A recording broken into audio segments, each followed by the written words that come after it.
मी अजित माणिकलाल गांधी, राहणार अकलूज निवासी, जैन समाजाचा असून माझी जमीन अकलूजमध्ये शिक्षण प्रसारक मंडळालगत व शिवरत्न मोटारच्या समोर सांगोला रोड लगत असून एकूण 36 खरेदी मालकीचे आहे.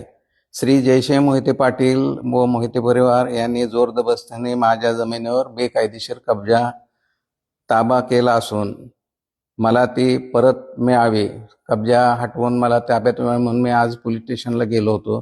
त्याप्रमाणे रितसर मी अर्ज तिथं दिला पोलीस स्टेशनला. आणि ह्याच्यामध्ये अनाधिकृत प्रमाणे शिक्षण प्रसारण मंडळाने गाळे, धैर्यशील मोहिते पाटील यांचं खासदारकीचं ऑफिस वगैरे असं बेकायदेशीर बांधकाम केलेलं आहे. त्याची पण शासनाकडे चौकशी व्हावी आणि माझी जमीन मला ताब्यात मिळावी. जर न मिळाल्यास मी लोकशाही पद्धतीने आमरण उपोषण, आत्मदहन करण्याचा इशारा देत आहे. आणि याच्यामध्ये जयसिंह मोहिते पाटील किंवा मोहिते परिवाराकडून माझ्यावर खूप अन्याय झाला आहे. गेले 27 वर्ष त्यांनी माझ्यावर आर्थिकही आणि मानसिकही त्रास दिलेला आहे. तर याची मुख्यमंत्र्यांनी दखल घ्यावी.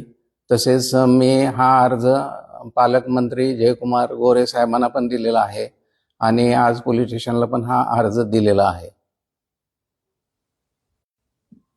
मी या संबंधात याची जी तक्रार आहे ती कलेक्टर साहेबांना दिनांक 19/6/25 रोजी दिलेली आहे.